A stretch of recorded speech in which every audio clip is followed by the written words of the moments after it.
देखिए, ये आप अगर सोचेंगे, एसवाईएल का मुद्दा जब भी चुनाव आता है तब ये एसवाईएल का मुद्दा लेकर आते हैं। पहला प्रश्न ये उठता है कि चुनाव जाने के बाद ये भूल क्यों जाते हैं इस मुद्दे को। दूसरा, आप ये बताओ कि इस मुद्दे को बनाया किसने?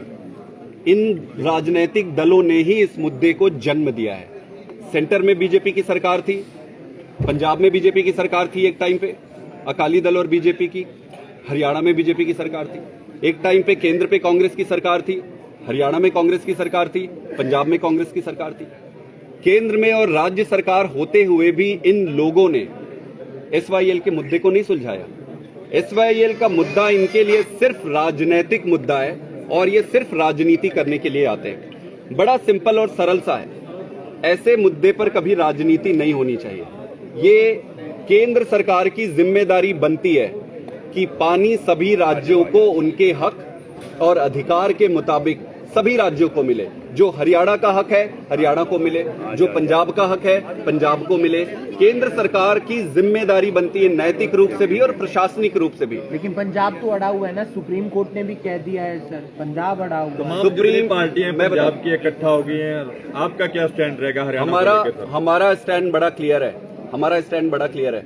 पंजाब के हिस्से का पानी पंजाब को मिले, हरियाणा के हिस्से का पानी हरियाणा को मिले। इस पर राजनीति करना बंद करना चाहिए। मैं आपसे पूछना चाहता हूं आपके माध्यम से, भारतीय जनता पार्टी का क्या स्टैंड है इस पे? बीजेपी के लोगों से आप पंजाब में जाके पूछो तो दूसरा बयान देते हैं, हरियाणा में पूछो तो दूसरा बयान देते हैं। कांग्रेस के लोगों से आप हरियाणा में पूछो तो दूसरा बयान देते हैं, पंजाब में। तो इनको राजनीति करनी है, इनको मतलब तो है नहीं सॉल्व करने से।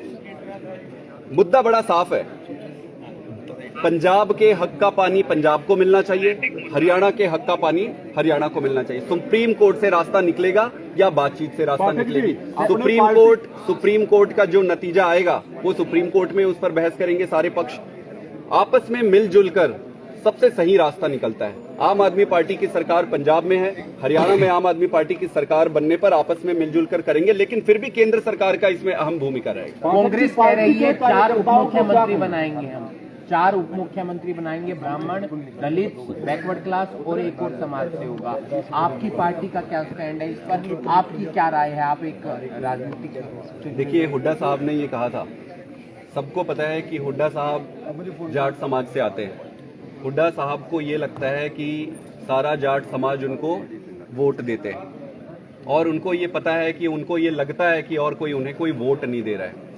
सबसे पहले तो उनको गलतफहमी है कि जाट समाज भी उनको वोट दे रहा है। इस बार जाट समाज भी उनको वोट नहीं दे रहा है, लेकिन जो भी उनको लगे, बाकी के समाज में इनको ये लग रहा है कि कोई इनको वोट तो दे नहीं रहा है। तो अब बाकी के समाज को रिझाने के लिए ये अलग अलग समाज से ये काउंट करते हैं, किस समाज के कितने लोग हैं। फलाने समाज इतने, तो हाँ भाई एक डिप्टी सीएम इसको। फलाने समाज इतने, हाँ भाई इतने लोग। फलाने समाज, यहाँ तो 30-35 समाज है, 30-35 डिप्टी सीएम बनाओगे क्या आप? प्रश्न इस बात का नहीं है कि किसको डिप्टी सीएम है, प्रश्न ये है कि हुड्डा साहब को अब पता चल गया है कि किसी और समाज के लोग उनको दे नहीं रहे हैं। उनकी राजनीति सिर्फ एक ही समाज पे कर रहे हैं और ये स्पष्ट है कि वो एक समाज भी अब इनके साथ खड़ा नहीं हुआ है। नंबर 2, इतनी साल इनकी सरकार रही, चुनाव आ गया है, बात क्या होनी चाहिए? बात ये होनी चाहिए कि उन्होंने अपने समय में क्या क्या काम किए, कहां पास हुए थे, कहां फेल हुए थे, क्या अच्छा काम किए, हरियाणा के लिए क्या काम करेंगे। बात तो ये होनी चाहिए। बात तो हरियाणा के किसानों को बचाने की होनी चाहिए, बात तो किसान की होनी चाहिए, नौजवान की होनी चाहिए। इनके पास कोई मुद्दा नहीं है, इनके पास कोई विजन नहीं है। इनके पास एक ही चीज बच गया है कि फलाना मैं सीएम बन जाऊंगा, फलाने समाज को ऐसा कर दूंगा तो वहां से वोट आ जाएगा, फलाने समाज को ऐसा कर दूंगा तो वहां से वोट आ जाएगा। अगर इस विजन के साथ ये आगे जा रहे हैं तो दुर्भाग्य है उनकी पार्टी का ही और उनका भी, कि उनको समझ नहीं आ रहा है कि जनता बदल चुकी है, जनता को बदलाव और काम चाहिए। पाठक जी, इंडिया गठबंधन में आपकी पार्टी शामिल है, तो आपके पार्टी के कार्यकर्ताओं को क्या निर्देश है? हरियाणा में कांग्रेस का समर्थन करना है या खिलाफत करनी है? हमें देश का समर्थन करना है, देश के लिए पार्टी बनती है।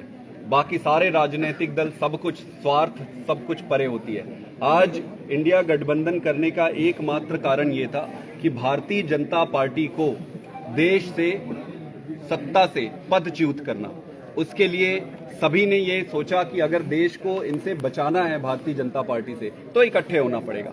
तो इसके लिए हमारे स्वयं के स्वार्थ चाहे कितने भी हो, जो भी हमारे स्वार्थ हो, उन सब स्वार्थों को छोड़कर नेशनल लेवल के चुनाव के लिए, लोकसभा के लिए एक साथ मिलकर आए हैं। सर, वीरेंद्र सिंह कहते हैं, आपने बयान सुना होगा कि मैं तब तक साथ हूं जब तक बीजेपी मतलब अगर नहीं छोड़ते तो मैं भी छोड़ूंगा। तो उस बयान को आप किस तरीके से देखते हैं? मुझे नहीं लगता वो इतना इम्पोर्टेंट है। हमें मुद्दों पे बात करनी चाहिए।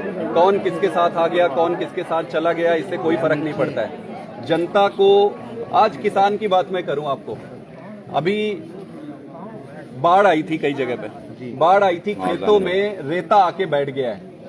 सरकार की ये जिम्मेदारी नहीं है कि उस रेता को तुरंत हटवाए। सरकार का क्या प्लान है? उस रेता को अगर हटाएंगे नहीं वहां से तो अगली फसल नहीं होगी, अगली की अगली फसल नहीं होगी। बाढ़ आए, उससे नुकसान हुआ, उसके मुआवजा का क्या हुआ? मुआवजा कितना दिया आपने? कितने लोगों को मुआवजा मिला? उसको भी छोड़ो। अभी मंडियों पे जो धान आ रहे हैं, धान पड़े सड़ रहे हैं। बारिश भी आ गई, बारिश में भी सड़ गए। इनके पास ना तो ये पूरा एमएसपी देते हैं, ना ये पूरी खरीदी कर पाते हैं। जो खरीदी कर पाते हैं उसको ये आप गोडाउन में नहीं ले जा पा रहे। किसानों की तो हालत इन्होंने बुरा कर रखा है। इसके बगल में ही पंजाब है, आप सोचो, इसके जस्ट बगल में पंजाब है। इसी देश में पंजाब में वहां जितने भी नुकसान हुए थे सबको मुआवजा मिल गया। सारे फसल पूरे की पूरी खरीदी करती है पंजाब सरकार। फसल बिक्री करने के तुरंत वो आदमी घर नहीं पहुंच पाता है, उनके बैंक अकाउंट में पैसा पहुंच जाता है। उसको भी आप छोड़ो, जो फसल मंडी में बिकती है उस फसल को उठाकर तुरंत वहां पे गोडाउन पे ले जाया जाता है। ऐसा क्या फर्क पड़ जाता है इन दोनों राज्यों में? दोनों तो जुड़े हुए हैं, दोनों राज्य के लोग सेम है, जनता सेम है। फर्क एक ही है कि यहां पर भारतीय जनता पार्टी की सरकार है और पंजाब में आम आदमी पार्टी की सरकार है। पराली कितनी जल रही है पंजाब में पाठक जी? अब की बार आंकड़े कह रहे हैं कि हरियाणा से ज्यादा पंजाब का धुआं जा रहा है दिल्ली। देखिए, अब ये मुद्दा भी ऐसा है जिसपे राजनीति नहीं होनी चाहिए। ये मुद्दा बड़ा है, देश का हर एक व्यक्ति इससे संबंधित है। आज तक इन पार्टियों ने पराली को लेकर कभी कुछ किया था? आप अपने आप से पूछिए और देश से पूछिए, कभी कुछ नहीं किया। आम आदमी पार्टी की सरकार पंजाब में आने के बाद पराली को लेकर बहुत सारे निर्णय लिए और उस पर धीरे धीरे काम कर रहे हैं। हमें झूठ नहीं बोलना है। पराली अगर है तो उसको टैकल कर रहे हैं, उसको रोज उस पर काम कर रहे हैं। धीरे धीरे वो सेटल हो जाएगा। हरियाणा की सरकार, आप बताओ हरियाणा की सरकार ने क्या एक्शन लिया? 4 गुना बढ़ गए थोड़े दिन में। और इनको इस बात से खुशी होती है कि देखो वहां पे ज्यादा हो गया। या अरे यार, अच्छी राजनीति करो यार। वहां मान लो अगर वहां भी पराली होती है तो धुआं यहां आता है, यहां पराली जलती है तो धुआं वहां जाती है।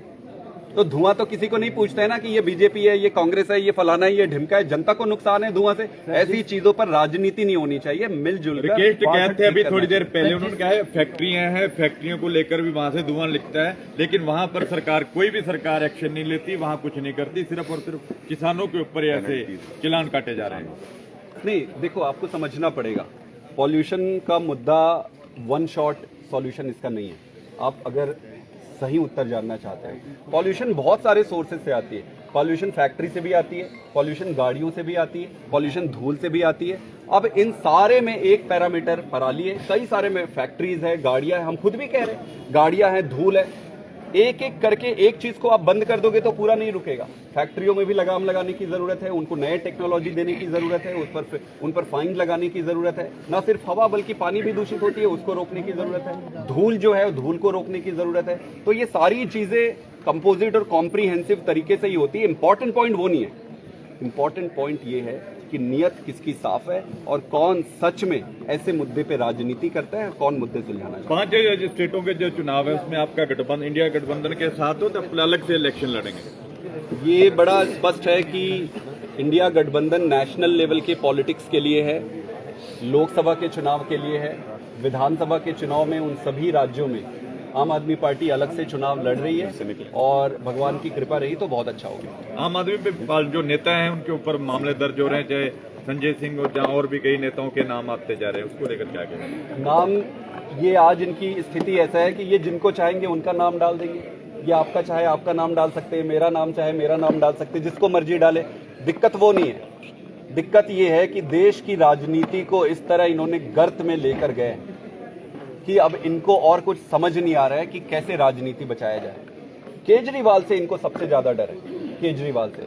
पहले इन्होंने कोशिश की कि केजरीवाल को दिल्ली में रोक ले, नहीं रोक पाए। फिर इन्होंने कोशिश की केजरीवाल को पंजाब में रोक ले, पंजाब में नहीं रोक पाए। फिर इन्होंने कोशिश की कि गुजरात में इनकी 0 सीटें आए, नहीं रोक पाए। फिर ये चाहे कि यार ये तो अब मध्य प्रदेश, छत्तीसगढ़ सब तरफ जा रहे हैं, हरियाणा भी जा रहा है, इनकी हरियाणा में भी सरकार बनने जा रही है, तो केजरीवाल को तोड़ दो, केजरीवाल को रोक लो, यही तरीका है। बट करने दो, अंत पंत में जीत जो है सच्चाई की होती है, कोर्ट में है, न्याय व्यवस्था है, हमें पूरा भरोसा है सारे लीडर बरी होंगे, इज्जत के साथ बरी होंगे और ईमानदार पार्टी है। अगर इनसे सेटिंग करनी होती तो कोई जेल नहीं जाता, जेल इसीलिए जा रहे हैं क्योंकि इनसे सेटिंग नहीं कर रहे हैं।